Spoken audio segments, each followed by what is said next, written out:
Alright, video 3 on the GM build 18.3 kW system. So what we did was in the last video we went ahead and separated all the packs into corresponding 24 volts configurations. So we have our BMSs, so forth. This one has tested out 47.61 amp hours coming up to at 25.195 volts. The grand total around roughly 1200 watts. So this pack tested out. It balanced up correctly and discharged correctly. So awesome. We were having an issue with one of the cells on the other side. So that's all balanced. So you have the top of your cap here on your battery. You want to go ahead and cut that to fit. Make sure that these little prongs right here match up with these little clip holes. And just complete that next section over and over and over. Alright, cool. Next thing you're going to need is a soldering gun. A pretty decent one, too, that gets pretty hot. This one's 250 watts. What you're going to end up having to do on the BMS when you find it, it's called the 6S BMS 24 volt. This is a 60 amp output, so I want a heavy-duty cable going on this outside cable. So that's shooting out. This negative line coming in is going to be the charging unit, and it can handle up to about 30 amps, no problem. I'm not going to call for the full 60. So I'm going to be using two 15 amp capability cable. Next, find a caulk gun. Go ahead and squirt on some heavy duty caulk.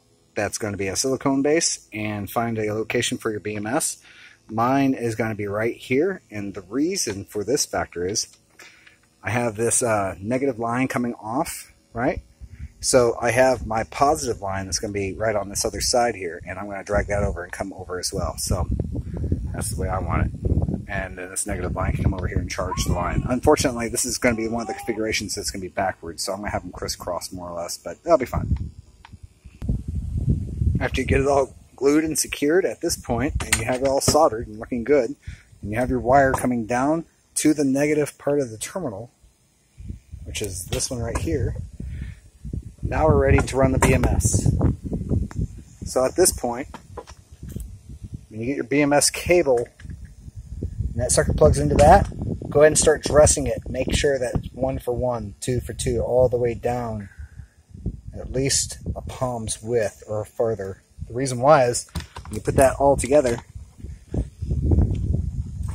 you want to make that look nice and dressed up, and also it keeps it in sequence. I'll show you that in a second. So at this point, I'm still lining up the first black line, right, to the first negative cell, which is negative to negative. Negative, this is going to be your positive, and your 24 volt. So then you take your very next line, which is just a white one. That's why we tape this. And you follow that down, and it goes from that negative, okay, now to the positive. So then you run that BMS wire by peeling this tab back and running it into there. You make it nice and tight, so forth, and you run the next wire to here. So it goes 1, 2, 3, 4, all the way up, right? You have a 6 BMS with a negative charge terminal. Alright, so now we have our 6S BMS hooked up.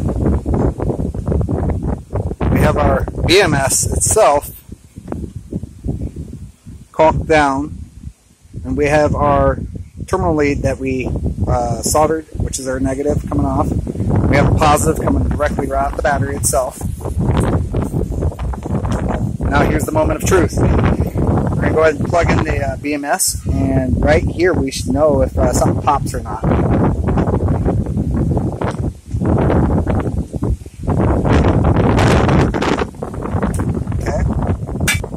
Alright, so I have the main leads are now connected to my voltmeter. So, and it's showing 23.5. Alright. The sun is down, but we're in test mode right now. And it's accepting 200 watts, no problem, but before it was like 850.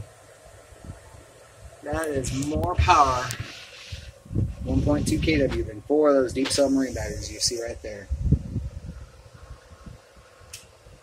Anyways, let us know how we did, and like us on Facebook, Solar World LLC. God bless.